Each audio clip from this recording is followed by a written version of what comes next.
Hello everyone, welcome back to our channel. कैसे हैं आप सब? होपफुल सब अच्छे होंगे। आप लोगों की पढ़ाई बहुत ही अच्छी चल रही होगी। तो लीजिए एक और नई वीडियो लेकर हम आपके सामने आ गए हैं।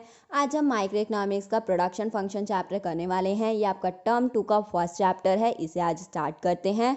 बिजनेस स्टडीज़ का एक चैप्टर हम लोग ऑलरेडी कर चुके हैं। किसी ने ना देखा हो तो डिस्क्रिप्शन बॉक्स में लिंक डाल देंगे, वहाँ से चेकआउट कर लेना।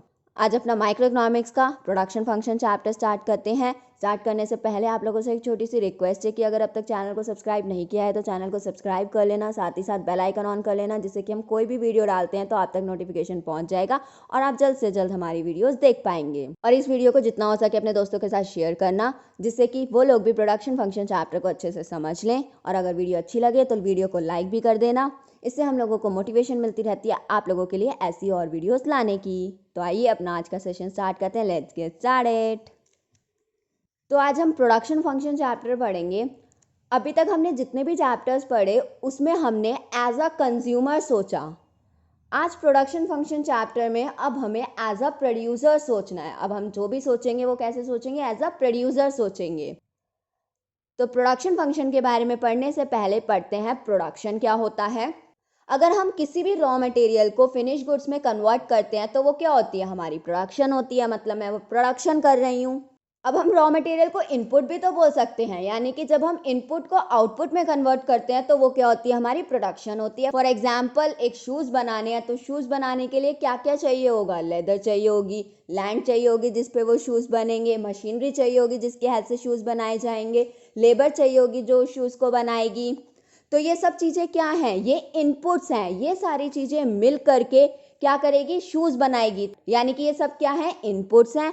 इनसे मिल करके क्या बनेगा? आउटपुट बनेगा, यानी कि शूज़ बनेगा। तो क्या होता है production? It refers to transformation of inputs into output. जब मैं इनपुट को आउटपुट में ट्रांसफॉर्म कर देती हूँ तो उसको मैं क्या बोलती हूँ? प्रोडक्शन बोलती हूँ। ट्रांसफॉर्मेशन का मतलब है जब इनपुट को आउटपुट में चेंज कर दिया जाता है तो उसे क्या बोला जाता है? प्रोडक्शन बोला जाता है।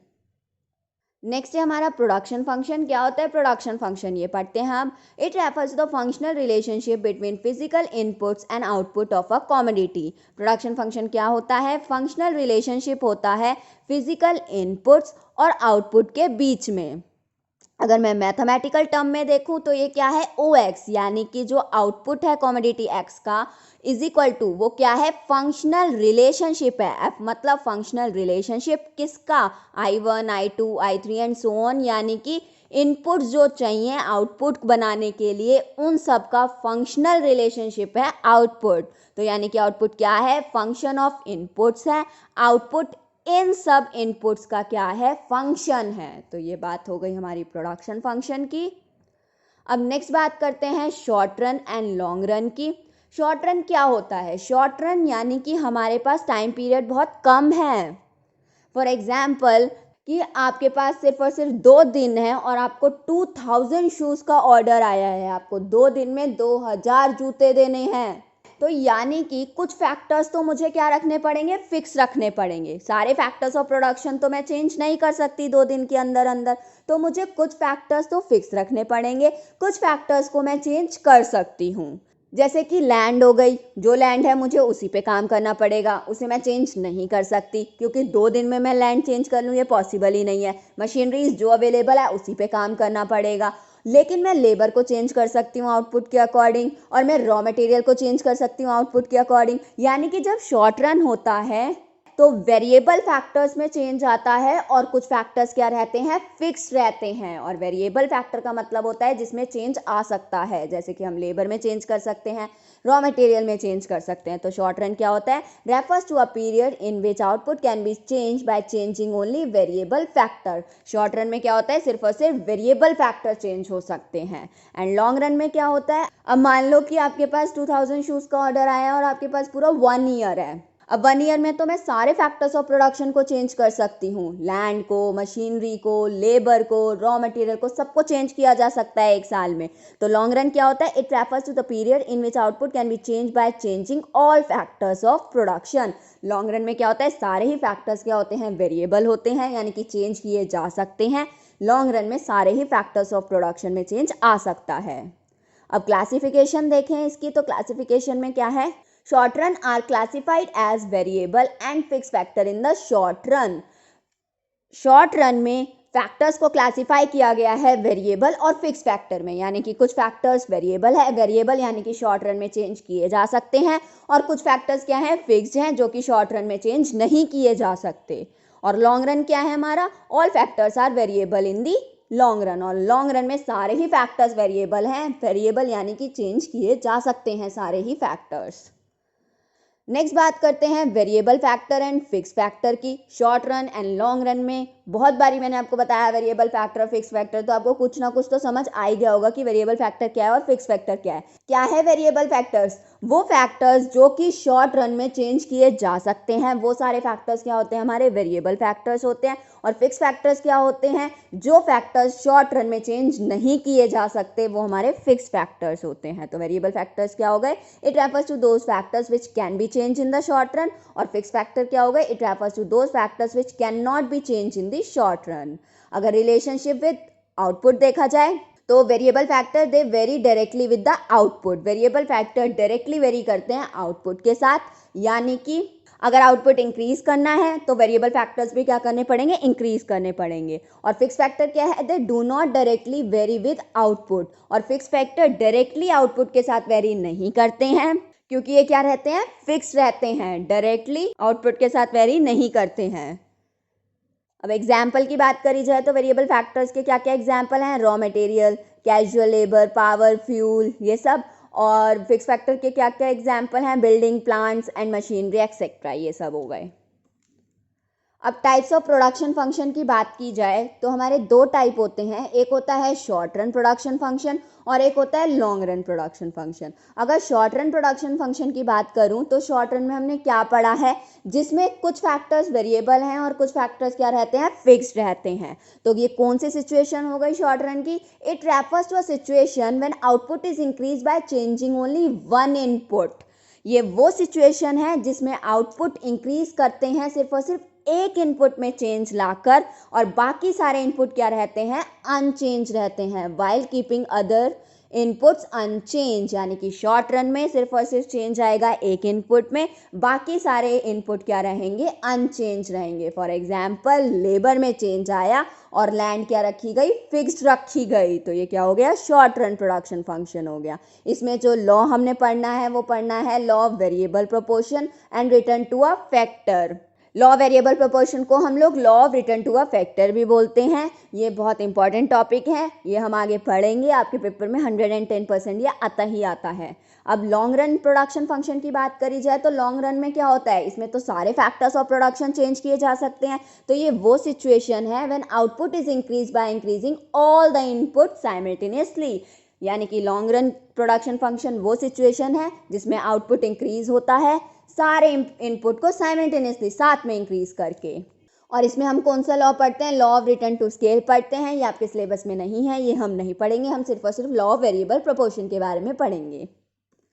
नेक्स्ट बात करते हैं कंसेप्ट ऑफ प्रोडक्ट की। प्रोडक्ट क्या होता है, प्रोडक्ट और आउटपुट, प्रोडक्ट को हम आउटपुट भी बोलते हैं, refers to the volume of goods produced by a firm और an industry during a specified period of time. Product क्या होता है, वो वॉल्यूम होती है गुड्स की जो कि फर्म प्रोड्यूस करती है स्पेसिफाइड पीरियड ऑफ टाइम पे, उसे हम क्या बोलते हैं, प्रोडक्ट। प्रोडक्ट क्या होते हैं, वो गुड्स होते हैं जो कि फर्म या इंडस्ट्री प्रोड्यूस करती है, बनाती है स्पेसिफाइड पीरियड ऑफ टाइम पे। अब प्रोडक्ट में क्या है, एक तो है टोटल प्रोडक्ट, एक है एवरेज प्रोडक्ट, एक है मार्जिनल प्रोडक्ट। अब एक एक करके इनके बारे में पढ़ते हैं। अगर मैं टोटल प्रोडक्ट की बात करूं, इसे हम बोलते हैं टीपी। टोटल प्रोडक्ट क्या होता है, वो टोटल क्वांटिटी होती है गुड्स की जो कि फर्म प्रोड्यूस करती है गिवन पीरियड ऑफ टाइम में गिवन नंबर ऑफ इनपुट्स के साथ। यानी कि जो भी इनपुट्स हैं हमारे पास उसमें गिवन पीरियड ऑफ टाइम पे जो भी टोटल गुड्स प्रोड्यूस किए जा रहे हैं वो हमारे क्या होते हैं, टोटल प्रोडक्ट होते हैं। It refers to the total quantity of a goods produced by a firm during a given period of time with given number of inputs. For example, एक लेबर 6 kg राइस प्रोड्यूस कर रही है और 10 labour 60 kg rice produce कर रही है, तो TP क्या होगा, 10 लेबर कितनी प्रोड्यूस कर रही है, 60 kg ऑफ राइस प्रोड्यूस कर रही है। तो यानी कि टोटल क्वांटिटी ऑफ गुड्स कितने प्रोड्यूस हो रहे हैं, कितने हो रहे हैं, 60 kg हो रहे हैं। तो टीपी हमारा क्या हो गया, 60 kg। नेक्स्ट पढ़ते हैं एवरेज प्रोडक्ट के बारे में, यानी कि एपी के बारे में। एपी क्या होता है? It refers to the output per unit of a variable input, यानी कि एपी में हम लोग पर यूनिट की बात करते हैं कि अगर 10 लेबर ने 60 केजी ऑफ राइस प्रोड्यूस करे हैं तो एक लेबर ने कितने केजी ऑफ राइस प्रोड्यूस करे होंगे? 6 केजी। कैसे निकाला? टीपी डिवाइडेड बाय कितनी लेबर है, ठीक है। तो टीपी कितनी है हमारा? 60 हो गया, लेबर कितनी है? 10 हो गया, तो 60 डिवाइडेड बाय 10 क्या हो गया हमारा? 6 हो गया। तो एपी का फॉर्मूला क्या होता है? टीपी जो है आपके पास कितना था? 60 केजी था, divided by unit of variable factors. Variable factors की कितनी यूनिट है हमारे पास? वेरिएबल फैक्टर है लेबर, और लेबर की कितनी यूनिट है? 10। तो 60, टीपी 60, लेबर 10, डिवाइड कर दिया इनको, 6 केजी हमारे पास क्या निकल के आ गया? एपी निकल के आ गया। एपी में क्या होता है? पर यूनिट ऑफ वेरिएबल इनपुट होता है। और अगर आपको इसी फॉर्मूले से टीपी निकालना हो तो टीपी का क्या फॉर्मूला है? आप यूनिट ऑफ वेरिएबल फैक्टर को इधर ले जाएंगे तो टीपी का फॉर्मूला क्या बन जाएगा? AP multiply unit of variable factor, यानी कि एपी में आप मल्टीप्लाई कर देंगे यूनिट ऑफ वेरिएबल फैक्टर को, यानी कि एपी है जैसे 6 डाला यहाँ पे, यूनिट ऑफ वेरिएबल फैक्टर कितने हैं? लेबर है ना, वेरिएबल फैक्टर हमारे पास लेबर है, और ये कितनी है? 10 है। 6 मल्टीप्लाई 10, तो टीपी कितना आ जाएगा मेरे पास? 60 आ जाएगा। नेक्स्ट है हमारा मार्जिनल प्रोडक्ट, जिसे हम एमपी भी बोलते हैं। क्या होता है मार्जिनल? मार्जिनल का मतलब होता है एडिशनल। जिस तरीके से हम लोगों ने मार्जिनल यूटिलिटी में भी पढ़ा था कि कितनी एडिशनल सेटिस्फेक्शन मिलती है, उसी तरीके से मार्जिनल प्रोडक्ट क्या होता है कि टोटल प्रोडक्ट में कितना एडिशन होता है जब हम एक और unit of variable factor employed करते हैं। तो यानी कि क्या है marginal product? It refers to the addition to total product. Total product में कितना एडिशन होता है when one more unit of variable factor is employed, जब हम एक और यूनिट वेरिएबल फैक्टर की एम्प्लॉयड करते हैं। तो फॉर एग्जाम्पल 10 लेबर मिलकर के 60 केजी ऑफ राइस बना रही है। अब हमने क्या करा? एक और वेरिएबल फैक्टर यानी कि एक और लेबर एम्प्लॉयड करी, 11 लेबर्स हो गई। 11 लेबर्स मिलकर के 67 केजी ऑफ राइस बना रही है। तो बताइए इस केस में टोटल प्रोडक्ट में कितना एडिशन हो रहा है? 10 लेबर मिलकर के 60 केजी बना रही थी, यानी कि हमारा टोटल प्रोडक्ट 10 लेबर पे कितना था? 60 केजी था। हमने एक और लेबर एम्प्लॉयड कर ली, 11 लेबर हो गई। अब 11 लेबर मिलकर के 67 केजी बना रही है, तो यानी कि टोटल प्रोडक्ट में कितना एडिशन हो रहा है? 60 केजी से कितना हो गया? 67 केजी हो गया। कितने का एडिशन हुआ? 7 केजी का एडिशन हुआ। 67 माइनस 60 कितना हुआ? 7 केजी हुआ। तो हमारा मार्जिनल प्रोडक्ट कितना हो गया? 7 केजी हो गया। इसको निकालने का फॉर्मूला क्या होता है? देखते हैं। TP n minus TP n minus 1, यानी कि देखिए 10 लेबर कितनी बना रही थी? 60 बना रही थी। 11 कितनी बना रही है? 67 बना रही है।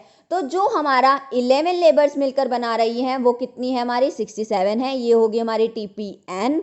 और जो 10 लेबर ने मिलकर बनाया था वो थी हमारी 60। ये हमारी टीपी एन माइनस 1, यानी कि आप नीचे वाले को ऊपर वाले से क्या कर देंगे? माइनस कर देंगे। तो ये हमारा एमपी निकल के आ जाएगा। इसको निकालने का एक और फॉर्मूला भी है, वो भी देख लेते हैं। कभी कभी ये भी यूज हो जाता है क्योंकि आपको मिसिंग टेबल दे दी जाती है, तो ये भी यूज हो सकता है। डेल्टा टीपी यानी कि टोटल प्रोडक्ट में कितना चेंज आया, डिवाइडेड बाय डेल्टा क्यू बोल लो या फिर delta units of variable factor बोल लो, जो कि यहाँ पे क्या है? लेबर है, यानी कि लेबर में कितना चेंज आया। टीपी में कितना चेंज आ रहा है आपको दिख रहा है? कितना चेंज आ रहा है? 7 का चेंज आ रहा है। 67 माइनस 60 करेंगे ना, पता चल जाएगा कितना चेंज आया। 7 का चेंज आया। डिवाइडेड बाय लेबर में कितना चेंज आ रहा है? 1 का चेंज आ रहा है। डिवाइडेड बाय कर देंगे 1 से, तो आंसर क्या आएगा? 7 केजी आ जाएगा। तो एमपी क्या हो गया हमारा? 7 केजी हो गया इस केस में। आपको ये टेबल में बहुत बेनिफिट रहेगा। होपफुली आप लोगों को ये सब समझ आ गया होगा। आज के लिए बस इतना ही, बाकी अपने नेक्स्ट वीडियो में मिलते हैं। तब तक इसी तरीके से पढ़ते रहिए, हमारे चैनल के साथ जुड़े रहिए और हमेशा खुश रहिए। Thank you so much.